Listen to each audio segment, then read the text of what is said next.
Hey, what's going on, guys? Welcome to drboycetv.com, the home for intelligent Black people. I'm going to tell you a little story about my grandfather, and this is a story I just found out during my visit to Louisville, Kentucky. My grandfather was lynched, and I'm going to explain what happened, and I'm also going to explain how this relates to the Juneteenth holiday. So get comfortable, buckle up your seatbelt. We're going to get started on drboycetv.com right now.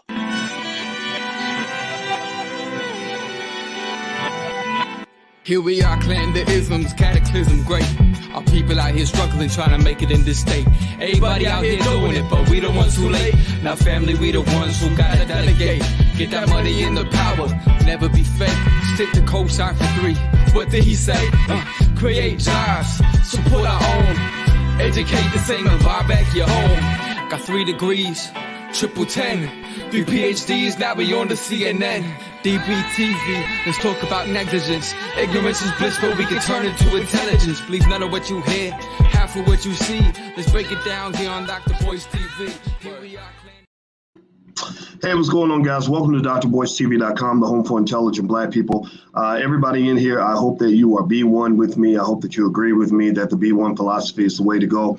B1 simply means that we put ourselves first. We stop saving everybody else before we save ourselves. B1 also means that we believe Black people can be the most economically intelligent and financially literate group of people on the planet in the next 50 years.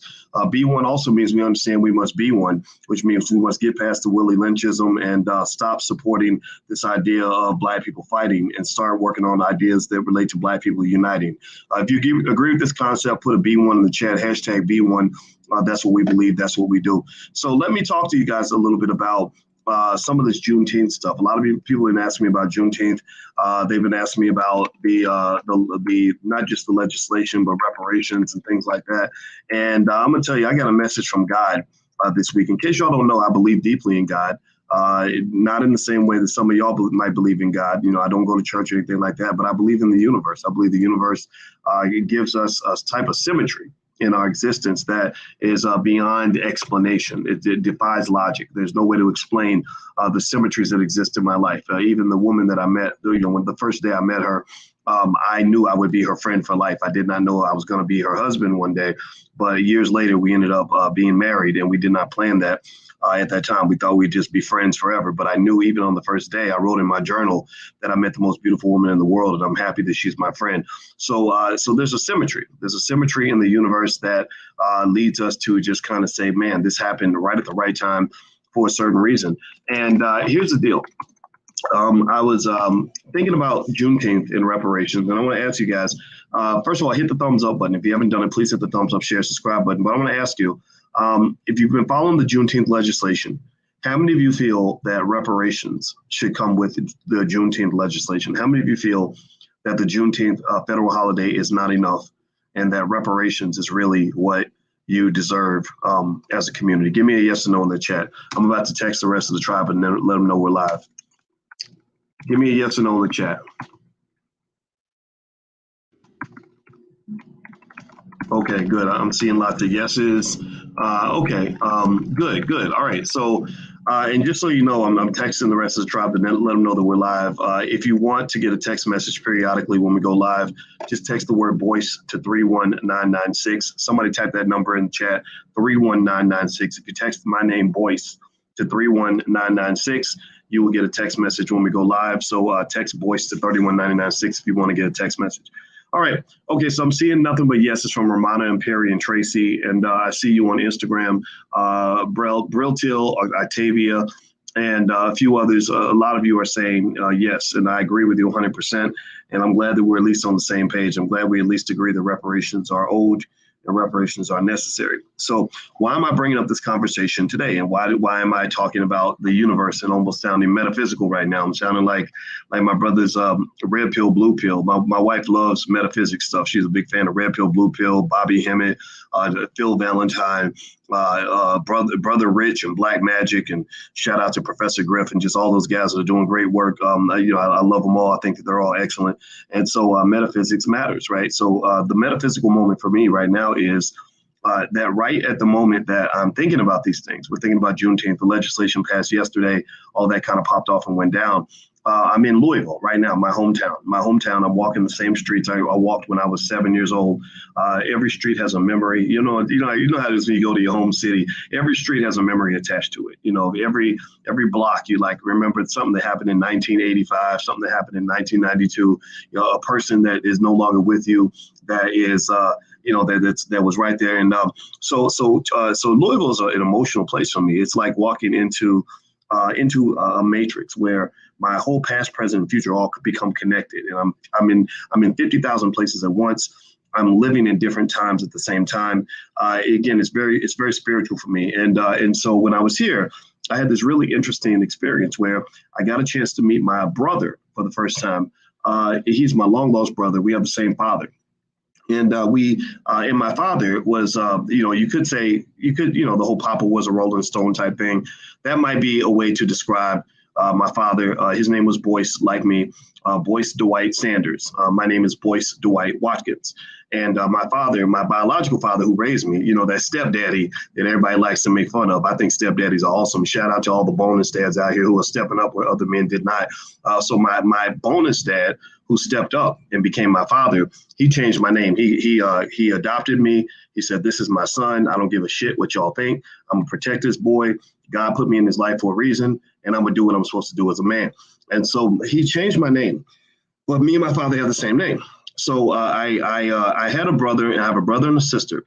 And on my mother's side, I have a sister that was born in 1976, a brother that was born in 1983. On my father's side, I have a sister that was born in 1979 and a brother that was also born in 1983, about 2 weeks apart. The brothers, my two little brothers were born about 2 weeks apart. No kidding. This is crazy, right? And then my sisters are both born 176, 173. So that's pretty close too. So here's what's interesting. So I meet my brother for the first time. His name is Ryan, and he's taller than me, and he's a great young man. I love talking to him, and he is a brilliant historian. He knows a lot about the family history. And so what he tells me, and this goes back to the Juneteenth conversation. So that's why I'm telling you guys the story. So Ryan and I sit back and kick it. We just sit in the hotel. We talk. Now somebody says no sound on YouTube. Is there sound? Can you guys hear me? Give me a yes in the chat if you can hear me. Give me a yes if you're able to hear me. Okay. Some of you are saying that you can't hear me. Give me a yes if you can hear me on both platforms. I just want to make sure I'm coming through okay. Somebody says there's no sound on YouTube. It may be your device. Okay. Yeah, it looks like I'm getting a lot of yeses, so I'm going to go ahead and continue. So you may want to reboot.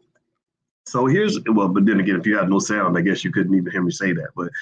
But so anyway, so I sit and I talk to my brother Ryan for a very long time.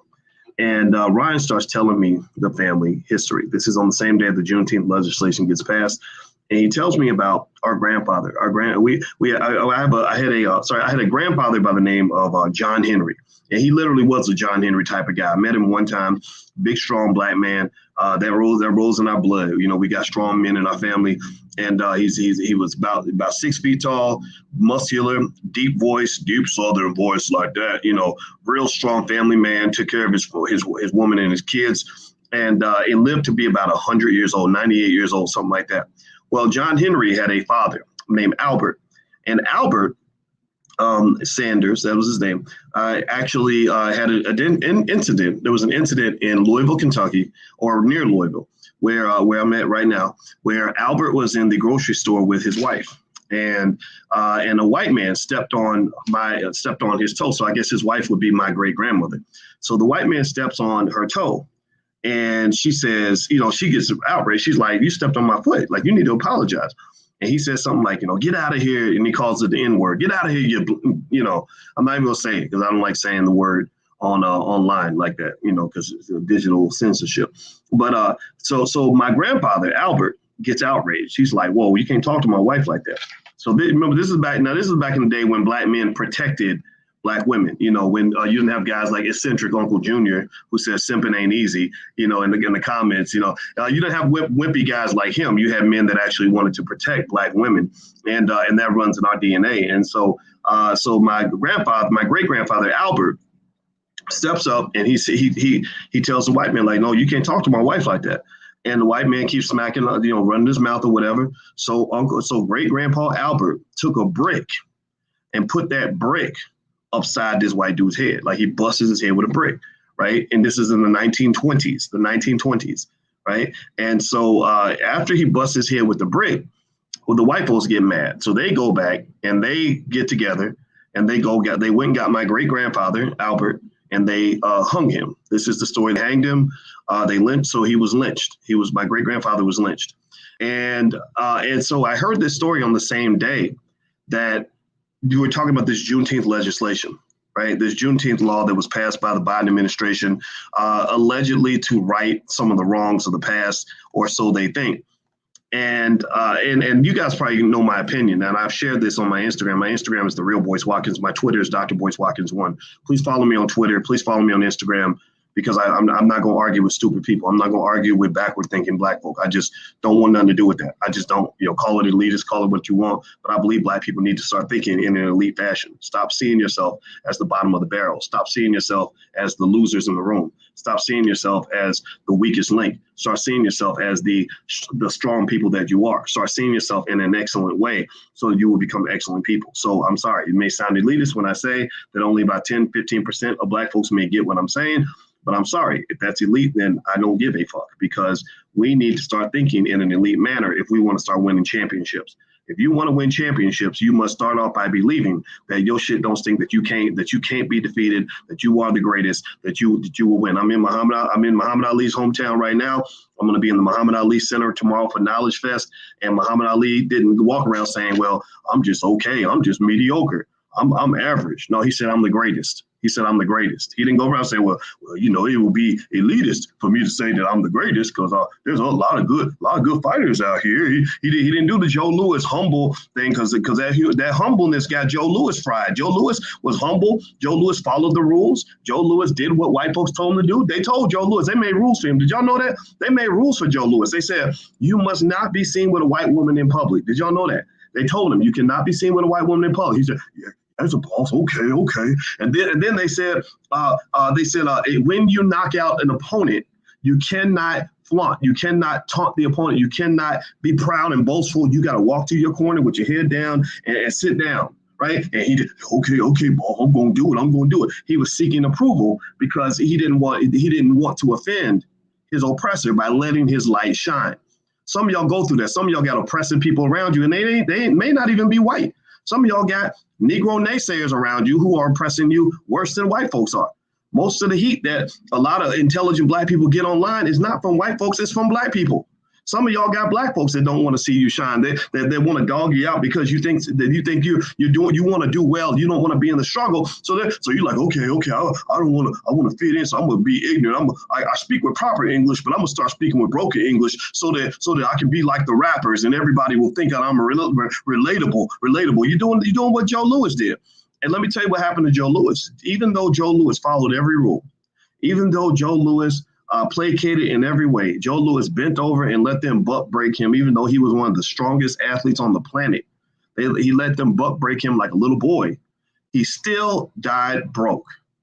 They still screwed him when they had the opportunity. Joe Louis gave up the prime of his career to go to the military and volunteer, because he was like, I want to show them how patriotic I am, and I'm going to go and volunteer to go fight in the military for nothing. Well, at that point, the IRS came down on his butt big time. They messed him up financially like a mug. Like, they fucked up his money so bad. Joe Louis spent the rest of his career fighting just to try to pay his taxes. He would do a big fight, make a big pile of money. The IRS man would be waiting in the office to take that money away, all because he agreed to fight for free in the military, and they taxed him as if he was getting paid a high salary, even though he was not. So what I'm telling you is that when you surrender to your bullies, when you think that somehow being nice to your bullies is going to get you a fair shake or a pass, when you think that bowing down and bending over and letting them pop anything in your butt is going to make you free or give you what you want, then you are just going to get double played, because now you've given them full information to let them know that they can screw you. You've let them know they can. So shout out to my great grandfather Albert, who didn't bend over. He did not get butt broken. He put that brick upside that dude's head because he said, you will not respect the black woman I love. Shout out to him. Ashe to him. Everybody type, if you could, please do me a humble, I'm going to ask you all a favor. Could y'all put Albert in the chat? Because I need to call great-grandfather Albert into the room so that he can hear me defending his legacy 100 years after his death. This is what I want my great-grandchildren to do for me. I want them to remember me 100 years after my death. I want them to remember, in the year 2121, I want them to look back to the year 2021, and I want them to remember the battles that we're fighting right now on behalf of the future and on behalf of the community, where we're fighting against enemies, both foreign and domestic. We ain't just fighting white folks, we're fighting a lot of black folks too. So ashe to your ancestors. Name your ancestor. If you got an ancestor who showed bravery in the face of oppression, put that person's name in the chat right now. Bring them into the room. With that said, hearing the story about my great-grandfather Albert and his lynching was heavy for me. It was very heavy for me because I'm sitting here and tomorrow's the Knowledge Fest, which is happening at the Muhammad Ali Center. And so I'm thinking about Ali, I'm thinking about the Knowledge Fest, I'm thinking about my great-grandfather, I'm meeting my brother, my long-lost brother for the first time. I'm thinking about also the bigger picture in all this too. This Juneteenth legislation that's just passed by the Biden administration. I believe that we can all agree and we all understand that that's not enough. We all understand that the passing of a holiday is basic third grader validation for people with low self-esteem. We know that there are going to be people who are going to say, thank you, Lordy Jesus. Thank you so much, Massa Biden, for giving us breaking us off a little something to make us feel better about ourselves. Like we know that's going to be out there. We know that there's going to be people out there who are going to go for the okie doke, who are going to believe that. And I'm not knocking you. In fact, if you're happy about the holiday, good for you. You get a day off work. You maybe it's making you feel a little bit better about your life. I have no reason to say that the holiday shouldn't be there. That is fine. But let me just tell you this. That holiday means nothing if they do not cut the check. That holiday means nothing if they do not pay reparations. That holiday means nothing if they don't issue $15 trillion. I want to give you a number so you'll know what number to look for. 15 trillion, because they're going to give you other numbers. They're going to sound big. They're going to say 100 billion, because they're eventually going to do it. It's going to be probably in the next election, because every election you fall for, so you stop falling for their stupid tricks. So in the next election, we're going to remember the last one, and then they're going to say, oh, well, we're going to go ahead and pay you the reparations. We're going to pay you $100 billion, Lordy be. And a lot of folks are going to be impressed by that number. But let me just tell you, as a financial expert and as a black man, that number is not enough. That number is not enough to bring back my great-grandfather Albert, who died because he stood up defending his wife against a white man who thought he could oppress every black person that he sees. That number is not enough to make up for all the black women that were raped and tortured and have babies cut out of their stomach by crazy lynch mobs who thought they could do anything they want to a black person. That number is not enough for the fact that you spent 400 years stealing labor and stealing massive amounts of wealth from black people all across the country. My great-grandfather's story was just one story that happened right here near Louisville, Kentucky, but there are thousands of stories like that. There are thousands of Albert Sanders out there. And so Albert Sanders, to some extent, his story that I shared with you is a microcosm. That is representative of the entire mass. That is the tip of the iceberg. That is not the iceberg. And what they do with you with symbolism is they give you the tip of the iceberg and they say, this is the whole iceberg. They show you the tip and you think that that's the whole iceberg. They say, well, let me just put the tip in. Let me just put the tip in. And then they screw you. So what I'm telling you is that this Juneteenth legislation, that is complete symbolism.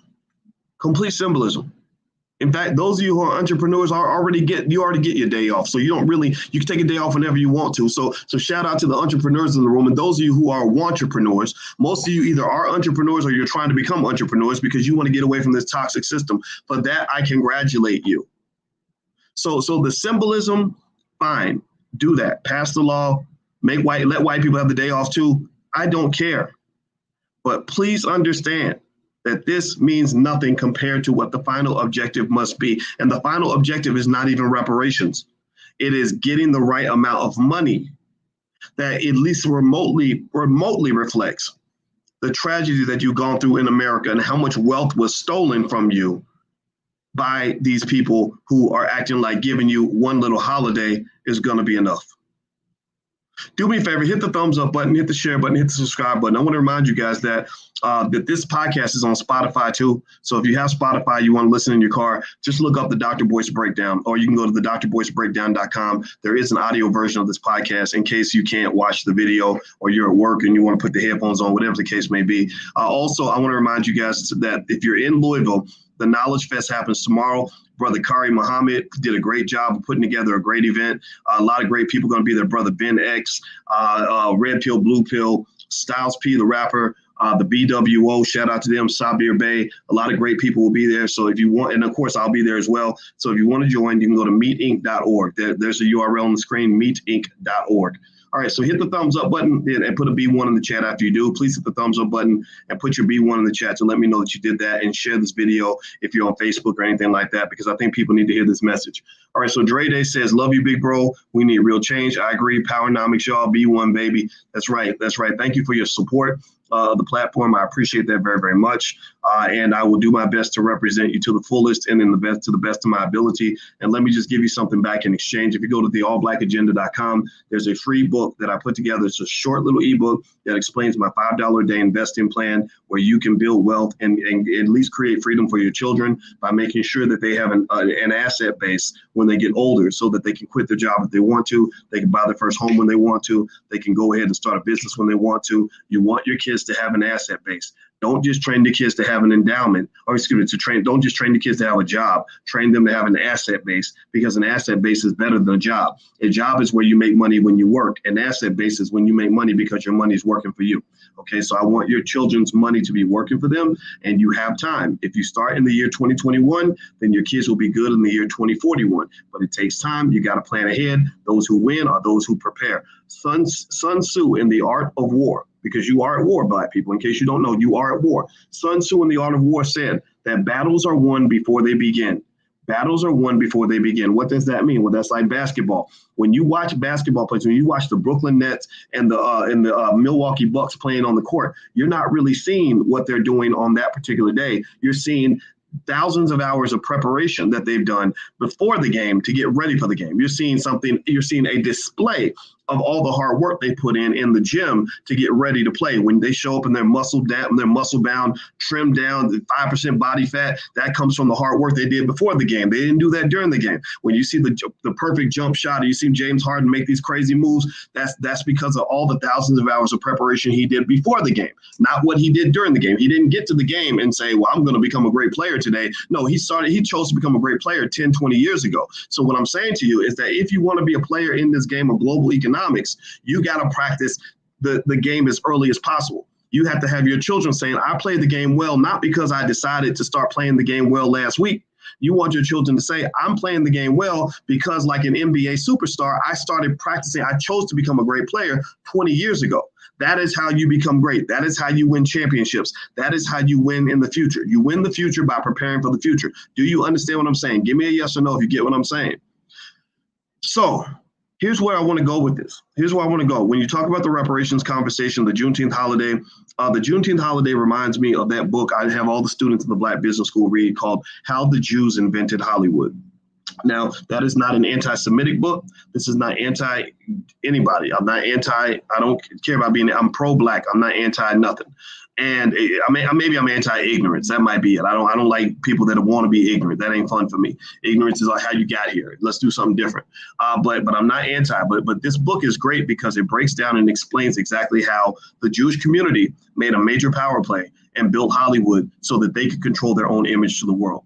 And as a result, they have an amount of power that disproportionately reflects their percentage population in the world. For example, the Supreme Court has never to this day had one single Black woman on the entire Supreme Court, not one single time in 200 and something years. I think about a third or a little bit less than a third of all the Supreme Court justices have been from the Jewish community, at least over the last, say, 80 years. There's a lot of Jewish representation in the halls of power, whether you talk about media, banking, court systems, etc. This is a strategic power play. I'm not even mad at him for it. I'm not mad. I'm not going to sit in here and complain about it. When you're winning, I congratulate you from winning and say, how did you do that? I don't say, well, I hate you because you're winning. Why would you hate somebody because they're winning? You hating them ain't going to do nothing except make them a bigger winner. You hating on them is doing nothing but surrendering and admitting that they're better than you. So I don't want to sit around and be a hater. I want to learn. I want to be a student, right? So what I want you to do is when you see people grab that victim mentality, like, well, I don't like that. I don't like that person because they got all that money. They must have stole it. They must have. Don't fall into that energy. Don't fall into that. Believe me, you talk about the king of haters right now. I've had so many haters. I think my hateration ratio has gone up a little bit. You got the player haterologists that have really come out of the woodwork, and that's fine. That's good. That's great. That's wonderful. Haters pop into your life the same way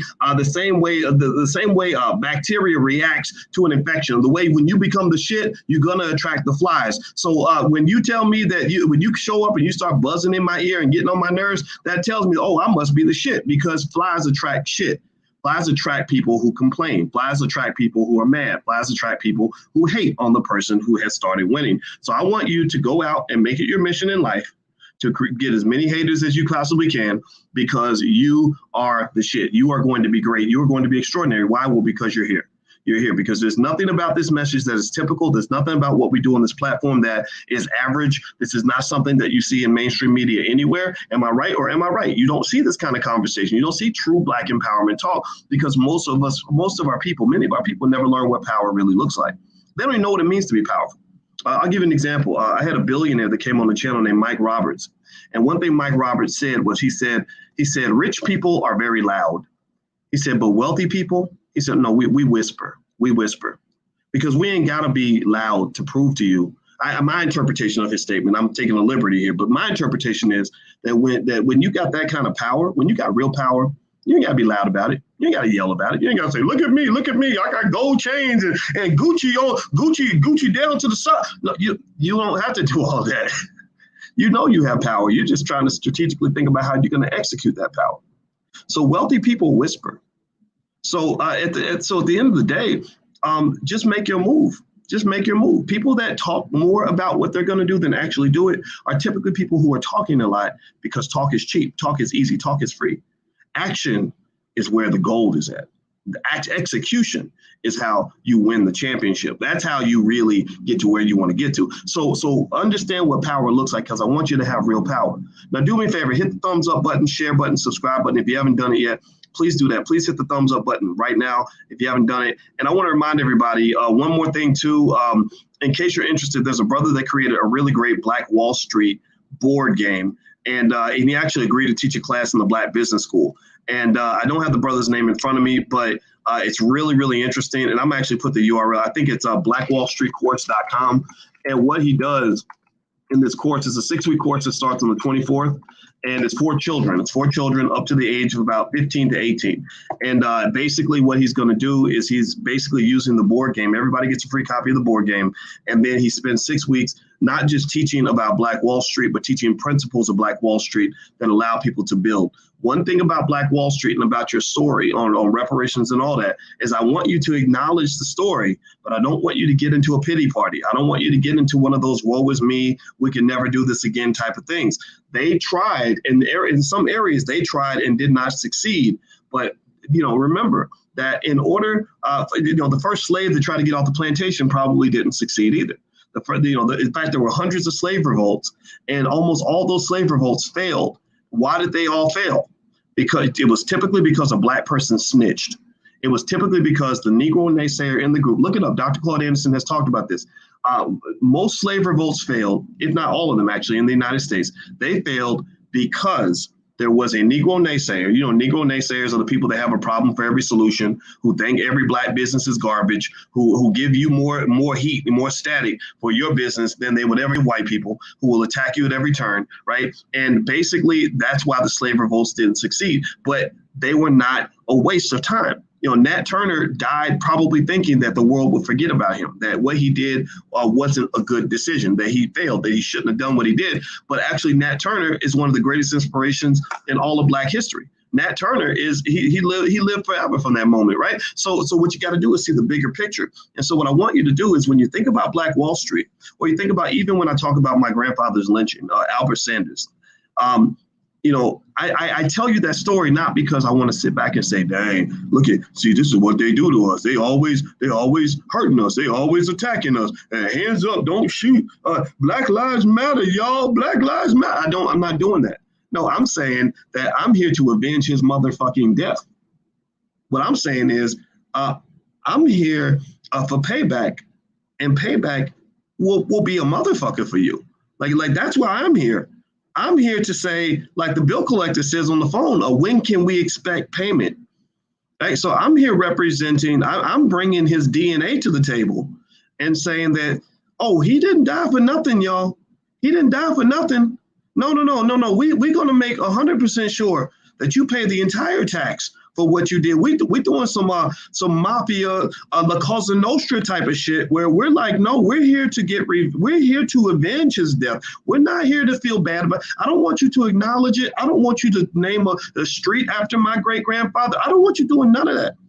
I need you to cut the damn check, because this is one of thousands of examples of things that you did to us in addition to stealing our wealth that we are not going to accept. So don't ask me for nothing. Don't ask me for no votes. I told you, I'm not voting for no Democrats. I'm not voting for no Republicans if they're not cutting checks. If you cut a check, you might get my vote. My vote is right here. It's available to you, but I'm not supporting any of these political parties until you do right by Black people. If you have not done right by Black people and I give you my vote, then in my view, you don't have to have the same view, but in my view, if you don't do right by us, and I still vote for you, that means that I have failed my great-grandfather, Albert, and he's speaking to me in my spirit and in my DNA and saying, don't you do it. You give them hell, boys. You give them hell. So that's what this is about. That's why I'm telling you this story. This is not a sob story. This is not a sad story. This is a wonderful story. This is a story about a Black man who did something a lot of these little bitchy boys can't do. He stood up for a Black woman in the face of oppression. Right? He didn't say, well, let me just take a picture of somebody kicking my wife's ass. Because, you got those guys that'll sit and film a Black woman getting beat up on the street, but won't do nothing about it. Right? Won't even call the police. Won't even call the cops. Right? But will literally film it and be screaming, world star. Right? No. My great-grandfather, Albert, said, oh, you disrespect my wife.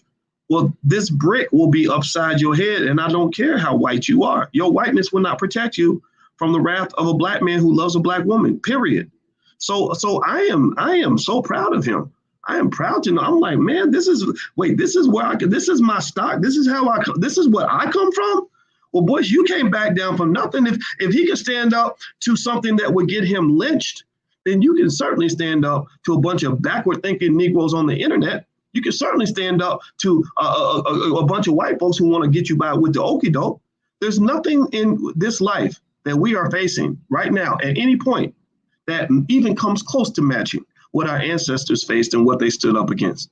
And back then, the very best of us represented something that I encourage you to understand and to connect with so that you can understand how to dig yourself out of whatever pity party somebody's trying to sell you on TV. When I go to the Muhammad Ali Center, let me just tell you how special it is that I'm going to the Muhammad Ali Center tomorrow. Muhammad Ali was a guy that I grew up learning about because he walked the same streets of Louisville that I walked as a kid. My grandmother used to tell me stories. My grandmother went to high school with Muhammad Ali. I used to read books, and he would say, that song, the greatest, I believe the children are our future, right? And I was like, I'm the children. I must be the future. I saw this man lose the best years of his career. He lost the best years of his career standing up to a system that wanted to see him dead. So every time I would go through some tough situations, right? Maybe I was on the job where I wasn't getting treated right, or back when I was at Syracuse University and they were giving me a bunch of nonsense over my tenure situation. I remember thinking to myself, man, if Muhammad Ali can go through what he went through, oh, I can definitely overcome this. It is all about perspective. And what I'm telling you is that sometimes to move forward in the future, you got to go back to the past. You see, the value in your life, the treasure in your life, it's not gold, it's not silver, it's not platinum, it's not Gucci. The gold in your life, the treasure in your life is in your ancestors. The ancestors have all the answers. They have the gold and the silver in your DNA. They gave you something that you can tap into that will help you overcome anything that you're faced with in your life. Any type of setback, any type of oppression, any type of mistreatment, any type of anything. They gave you everything you need in order for you to be successful. You just got to open your eyes and look for the lesson, because somebody only taught you how to be white. And you're not going to be very good at being white. But you can be extraordinarily good at being Black. So go back to the past to learn how to operate in the future. Because believe me, I believe that if great-grandpa Albert was in 2021 and dealing with what I deal with, he would overcome all those obstacles like it ain't nothing. He'd be like, boy, I put a brick upside a white man's head knowing that would probably get me killed. So you need to tap into that type of strength and know how to deal with the Negro naysayers in your life, to deal with the racists in your life, and to deal with the obstacles and the biggest hater in your life, which is probably you. You're probably the number one factor that is stopping you from being your best self and going hard at everything you want. Just go hard, because even if you don't succeed, if you give it your best, you always win. You always win. So that's all I want to say to you guys today. I'm going to get out of here. My Instagram's The Real Boyce Watkins. Shout out to everybody on Instagram. If you want to follow me right there. Please hit that thumbs up button before you go. Make sure you subscribe to the channel. And thank you for hearing this message. And ashe to Albert Sanders, my great-grandfather. I am extremely proud of him, and I know he's listening right now. And I want you to know, I want to say thank you for what you sacrificed so that I could be a better man, so I could exist. So take care, everybody. Have a good day. Please hit the thumbs up button on your way out. And one more time, the event tomorrow is going to be at the Muhammad Ali Center. So if you want to pop in, feel free to come through. I'll give you a hug. I don't care if the pandemic just ended. I'll hug you anyway. All right, guys. I'll take it easy. Have a good day, and I'll see you soon. Take care. Peace.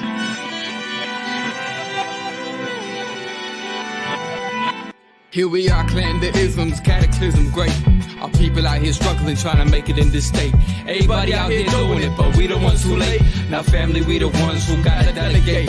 Get that money in the power, never be fake. Stick to cosign for 3. What did he say? Create jobs, support our own. Educate the same and buy back your home. Got 3 degrees, triple 10. 3 PhDs, now we on the CNN. DBTV, let's talk about negligence. Ignorance is bliss, but we can turn it to intelligence. Believe none of what you hear, half of what you see. Let's break it down here on Dr. Boyce TV. Here we are.